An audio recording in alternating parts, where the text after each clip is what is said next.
Guys কেমন আছো সবাই? আশা করি সকলেই খুব ভালো আছো। আমরা অনেকেই কার্টুন দেখতে ভালোবাসি। কার্টুনের প্রতি ভালোবাসা খুঁজে পাওয়া যায় প্রায় সকল বয়সের মানুষের মধ্যে। আসলে কার্টুন এমন একটা আবেগ যা মন জয় করেছে সকল বয়সের মানুষকে। বরাবরের মতোই আজকেও জনপ্রিয় আরো 5টি কার্টুনের প্রথম পর্ব সম্পর্কে কথা বলবো। যারা আগের পার্টগুলো দেখোনি তারা চাইলে সেগুলো দেখে আসতে পারো। ডেসক্রিপশনে লিংক দেয়া আছে অথবা আই বাটনে পেয়ে যাবে। তবে গাইস ভিডিওটা শুরু হওয়ার আগে ছোট একটা কমার্শিয়াল বিজ্ঞাপন আছে, তোমরা চাইলে বিজ্ঞাপনটাই স্কিপ করতে পারো। আমাদের মধ্যে অনেকেই আছে যারা গেম খেলতে অনেক ভালোবাসি, কিন্তু অনেক গেমিং অ্যাপ ইনস্টল করার কারণে আমাদের মোবাইলের স্টোরেজ সমস্যার সম্মুখীন হতে হয়। তবে এই সমস্যার সমাধান নিয়ে আসলো ক্রিকেক্স অ্যাপ। এই একটি অ্যাপে রয়েছে 1000+ অনলাইন গেম, আর এখানে আপনি সমস্ত ক্রিকেট এবং লাইভ অনলাইন গেম খেলতে পারবেন। এখানে নিয়মিত অ্যাক্টিভ খেলোয়াড়দের জন্য রয়েছে প্রতি সপ্তাহে আইফোন 14 প্রো জেতার সুযোগ। ক্রিকেক্সে ফার্স্ট ডিপোজিটে পেতে পারেন 888% বোনাস। এখানে 24 ঘন্টা কাস্টমার সার্ভিস সহ বিকাশ, নগদ, রকেটের মাধ্যমে অন্যান্য সাইটের তুলনায় দ্রুত ডিপোজিট এবং উইথড্র পাবেন।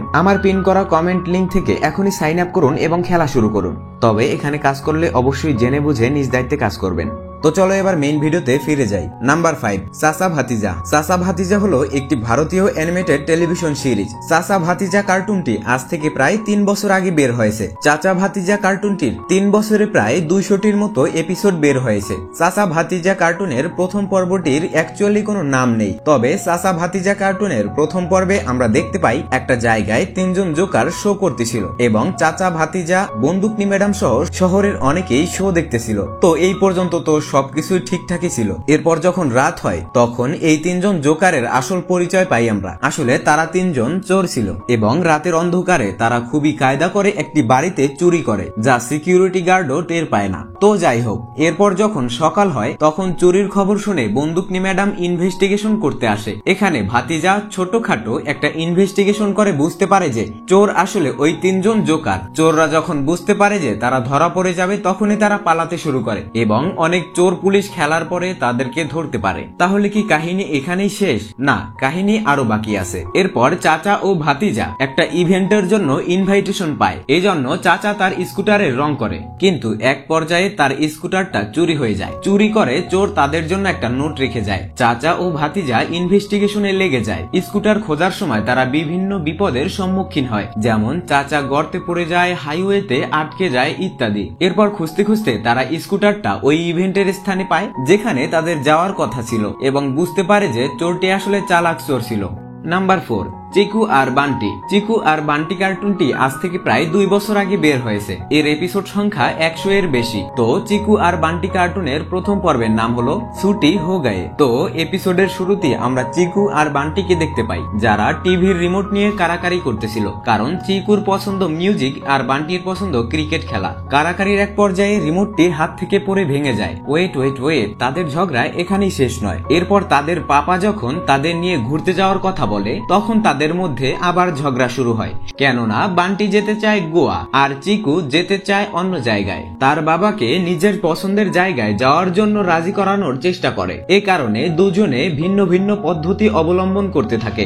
এরপরই তো ঘটে আসল মজা। তাদের বাবা মা বিরক্ত হয়ে তাদের এমন একটা পার্কে নিয়ে যায় যেখানে স্নোফল ও বিচ উভয়েরই ফিল পাওয়া যায়। এরই মাধ্যমে এই দুষ্টুমিতে ভরা অসাধারণ এপিসোড শেষ হয়ে যায়। আসলে চিকু আর বান্টি কার্টুনের প্রথম পর্ব থেকেই আমরা 2 ভাইয়ের মধ্যে দুষ্টু মিষ্টি ঝগড়া দেখতে পাই।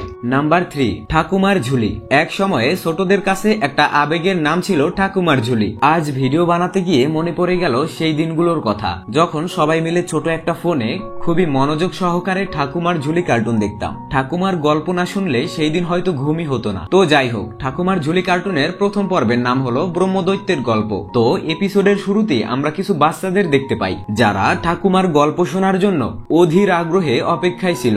এরই মধ্যে ঠাকুমা আসে এবং গল্প বলতে শুরু করে। তিনি বলেন যে এক গ্রামে এক দরিদ্র ব্রাহ্মণ ও ব্রাহ্মণী বাস করত। একদিন সেই ব্রাহ্মণ ভিক্ষে করে বাড়ি ফেরে। যতটুকু ভিক্ষে পেয়েছে তা দিয়ে তারা একবেলা খেতে পারবে, কিন্তু রাতে তাদের উপোস করতে হবে। এরপর গ্রামের জমিদার আসেন এবং গ্রামে ঘোষণা করে দেওয়া হয় যে যার যা আবদার আছে তা জমিদার মশাই শুনবেন। এটা শুনে ব্রাহ্মণী ব্রাহ্মণকে জমিদারের কাছে গিয়ে তাদের কষ্টের কথা বলতে বলে, যাতে জমিদার তাদের জন্য কিছু একটা করে। এরপর জমিদার যখন আলোচনায় বসে তখন তিনি জানতে পারে গায়ে ভূতেদের উপদ্রব বেড়েছে।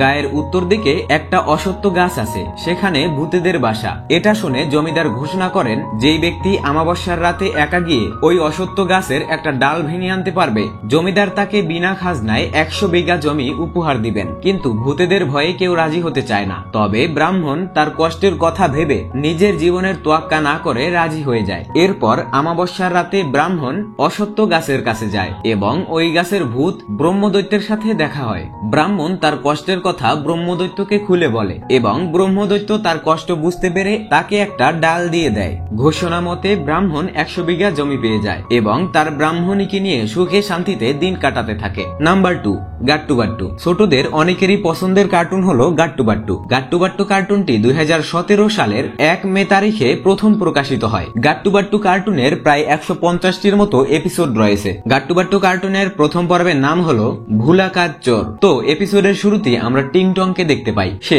ঘর মুছতেছিল। সে টিভিতে দেখতে পায় গাট্টু বাট্টু সিকিউরিটি এজেন্সির একজন গার্ড 1 কোটি টাকার একটা হীরা চুরি করে ভেগে গিয়েছে। এই খবরটি সে যখন গাট্টু বাট্টুকে দিতে যায় তখন তার মাথায় চোট লেগে যায়, যার কারণে সে উল্টাপাল্টা আচরণ করতে থাকে। গাট্টু আর বাট্টু খুবই কষ্টে টিংটংকে ঠিক করে এবং চুরির ঘটনা সম্পর্কে জানতে পারে। আসলে এখানে শের সিং গাট্টু বাট্টুর সিকিউরিটি গার্ডকে টাকার লোভ দেখিয়ে হিরে চুরি করায়, কিন্তু ওই গার্ডের মাথায় চোট লাগার কারণে সে তার সবকিছু ভুলে যায় এবং হিরে নিয়ে পালিয়ে যায়, যার জন্য শের সিং খুবই রাগান্বিত হয় কারণ তার 1 কোটি টাকার হীরা নিয়ে গার্ডটি পালিয়ে গিয়েছে। তো এরপর গাট্টু বাট্টু ওই গার্ডকে খুঁজে বের করে এবং সবকিছু জানার চেষ্টা করে, কিন্তু শের সিং এসে ওই গার্ডকে খুঁজতে থাকে। পরে গাট্টু বাট্টু ওই গার্ডকে নিয়ে একটি মন্দিরে যায় এবং ওই মন্দিরটি দেখে গার্ডটির সবকিছু মনে পড়ে যায় এবং সে বলে যে শের সিং তাকে টাকা দিয়েছিল হিরে চুরি করার জন্য। তবে গার্ডটি কোথায় হিরে লুকিয়ে রেখেছে সেটা মনে করতে পারছিল না। এরপর গাট্টু বাট্টু শের সিং এর অফিসে যায়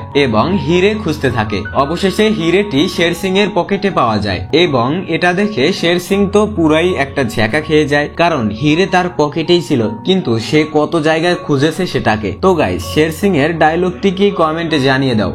নাম্বার 1, ভূতু। জি বাংলার খুবই জনপ্রিয় একটি কার্টুন সিরিজ হলো ভূতু। ভূতু কার্টুনটি এর গল্প, অ্যানিমেশন সবকিছুতেই সেরা। গাইস, ভূতুর মন্ত্রটি কি তা কমেন্টে জানিয়ে দাও। ভূতু কার্টুনের প্রথম পর্বে আমরা দেখতে পাই ভূতু একটা পাখির পিঠে করে উড়তে উড়তে আসছে এবং সে বলে তার নাম ভূতু। তবে ভূতু কার্টুনের গ্রামটা যে কতটা সুন্দর তুমি না দেখলে বুঝতে পারবে না। তো এরপর ভূতু তার বাড়ির ছাদে নামে এবং তার বন্ধুদের জন্য অপেক্ষা করতে থাকে। এরপর আমরা ভূতুর বন্ধুদের মাঠে ক্রিকেট খেলতে দেখি, কিন্তু ভূতুর বাড়িকে তারা ভূতের বাড়ি বলছিল, কেননা এখানে অনেক আগে লোক থাকতো, বাট এখন আর কেউ থাকে না। তো যাই হোক, এটা শুনতে পেরে ভূতু সিদ্ধান্ত নেয় সে তাদের মন থেকে এই ভূতের ভয় দূর করবে। তবে সবচেয়ে মজার বিষয় হচ্ছে ভূতুকে কিন্তু ওরা তখনও চিনত না, কিন্তু ভূতু ওদের সবাইকে চিনত।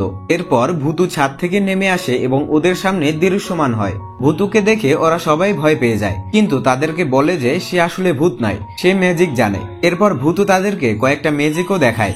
ভূতুকে পেয়ে সবাই তো অনেক খুশি।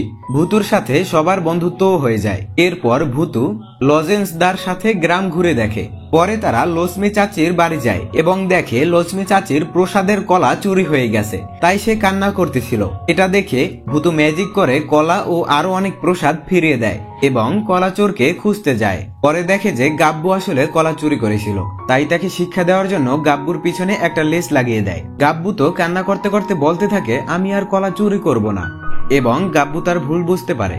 আর এরই মাধ্যমে এই অসাধারণ পর্বটি শেষ হয়ে যায়। গাইস, এই ছিল আমাদের আজকের ভিডিও। আশা করি ভিডিওটি তোমাদের ভালো লেগেছে। ভিডিওটি ভালো লেগে থাকলে ভিডিওতে একটি লাইক করে দাও, আর এরকম মজার মজার ভিডিও প্রতিনিয়ত পেতে চাইলে চ্যানেলটি সাবস্ক্রাইব করে রাখতে পারো। তো দেখা হচ্ছে সামনের কোনো ভিডিওতে। ততক্ষণ ভালো থাকো, সুস্থ থাকো, টেক কেয়ার, আল্লাহ হাফেজ।